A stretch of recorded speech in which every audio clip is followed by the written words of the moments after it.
Good afternoon, sophomore SEBs. Today you are going to get up, get out of your desk, get out of your chairs, make a big space, and you're going to do something fun during SEB. Each sophomore SEB was given a sheet. Your entire SEB is going to stand on that sheet and both feet on there. Just like this. The paper is the sheet, and those little squishy animals, that represents you guys. And remember, everyone, so SEB teacher, get up, get ready too. You must then, as a group, figure out how you're going to turn that sheet over without anyone stepping off that sheet. Your feet have to be on the sheet the entire time, and that also doesn't mean you can move your hands off the sheet. You got to stay on the sheet. Just to help you out, here's an example of what it will look like. This is the bottom of the sheet. They're all back on it. Not like this. See the little ducky? He's off the sheet. He's always got to be on the sheet. And not like this either. We can't have one person going off while you turn it over. That little bull, he has to be on the sheet. Okay, and we're going to make this go fast. We're only going to spend 4 minutes on this activity. So someone get their phone, put a little stopwatch app going, and if anyone goes off this sheet, your whole group must start all over again. You don't stop the clock and restart it, but as a group, you have to lay it back on the top. Everyone starts all over again.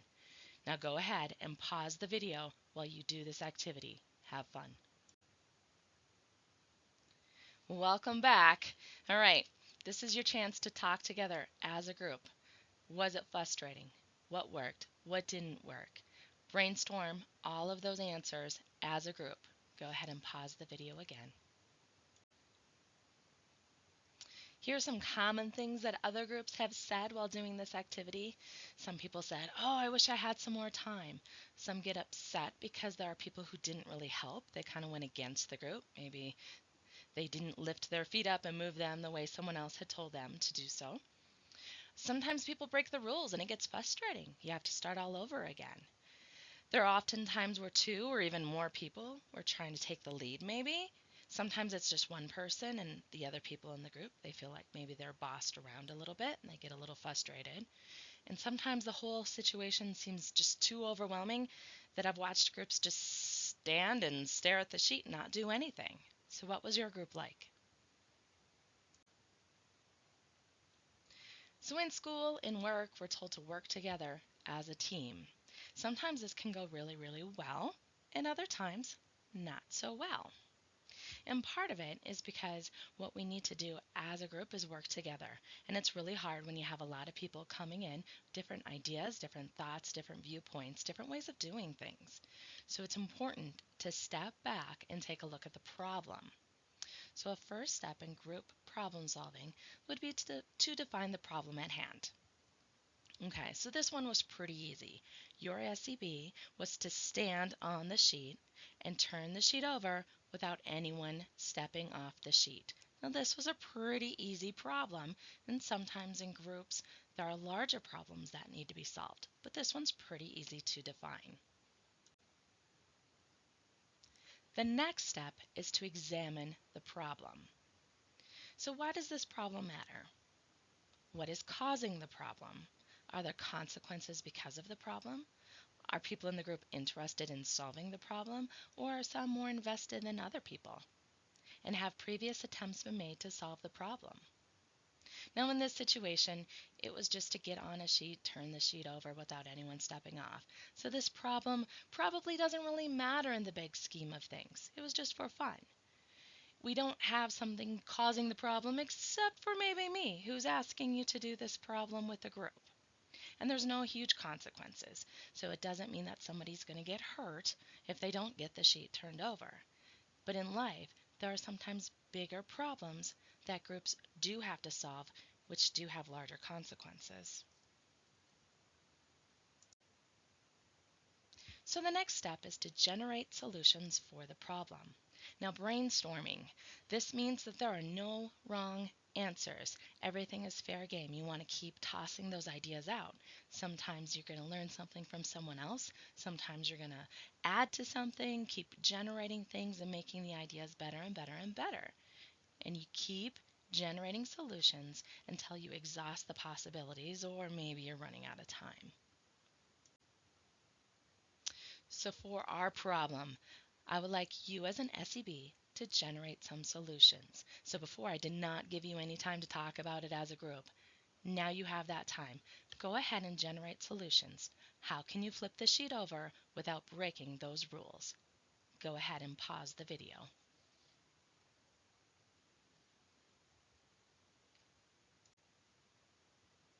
All right, we're going to go ahead and select a solution. So to do so, take a look at all of those possible solutions you've already generated. So how will it correct and solve the problem? How well will it work? Would there be a better combination of things to work best? And will the solution cause more harm than the problem itself? Probably not the situation for this case, but that's something to sometimes take a look at with larger problems.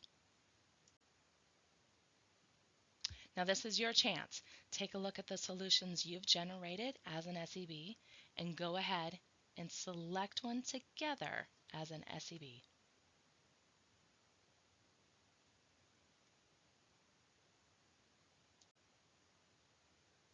All right, so you found a way to pick a solution. Now you put it into action. Make the solution happen. Now a big piece is going to be communication. It's going to be key through this whole process. But it's not just talking, it's also listening to each other. And some of you may have already found that to be true as you're trying to listen to each other generate possible solutions and put their ideas out there. But hopefully you have picked your action, and we're going to go ahead and give it another try. So same rules and same 4 minutes. Go ahead and pause the video.